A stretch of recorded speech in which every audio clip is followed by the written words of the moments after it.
Hi, Diane. Welcome. Thanks for coming on. Thank you for inviting me. Take us back. Before you joined the coaching program, all of that, what was your job search like back in the beginning? I felt like I had a lot of interviews. I was probably applying to probably about, I don't know, somewhere between 30 to 50 jobs a week. I would hear from like maybe, anywhere between 1 to 3 companies of all those applications. And I was doing a lot of interviewing, but I was never really landing the job. And people were always telling me it's the job market, it's not your fault. But I just felt as though, well, there's something that's going on where if I'm getting that interview, I'm qualified, but I'm not able to kind of land that job. What did it emotionally feel like to put in all of that time and effort and prepare for all of those and then not see a job offer at the end? It was really tough. It was tough on myself. I would just like always beat myself up over it. Like, what did I do wrong? It really starts to kind of weigh in on your confidence. Did you ever get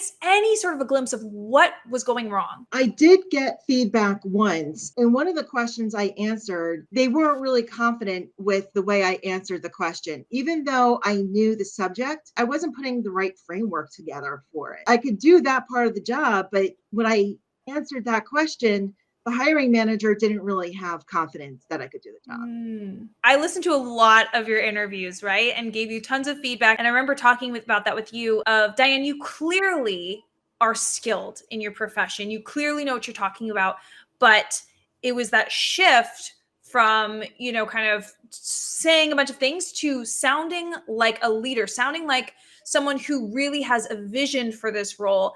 And you did start to pivot. You started to choose the right things to talk about. I think before you had so many talking points, but it wasn't necessarily the right ones. And so kind of going through that process with you was really cool. You were applying to quite a lot of roles before we met. I think you said something like 30 to 50 a week or something like that. Mhm. I will say the good thing is that you were actually landing interviews from those. So that's great. But did you change that approach at all? So I went from casting that wide net to see, what I got in return to really narrowing in and like the values and priorities that I was talking about. That's what really helped me decide what roles I was going to apply to. I went from really like diving into the jobs I wanted, the jobs that really interested me. And then I was able to focus more of my interview prep on those roles. You were able to reduce the number of roles you're applying to, increase the number of interviews you were actually landing, and then you could spend all that time that you were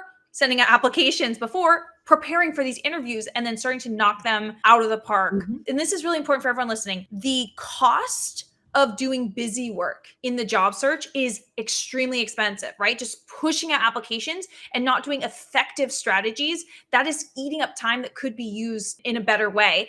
And so tell us what ultimately were your results. I had 2 job offers, and I was also interviewing with 2 other companies where I had to say, like, sorry, I'm going to withdraw my application. I went from the pharmaceutical industry into the financial industry. And 50% of my job I've never done before. Wow. And they were like, please join us. Like, we're begging you. I love that. If you were to give one piece of advice to folks who are here right now, they are job searching, what is a piece of advice you want to share with everyone? I would say to join the program. Join the program and start from step one. No matter where you are in your job search, no matter where you feel like you need work, you can focus on that, but start with the foundation and build yourself up. Amazing.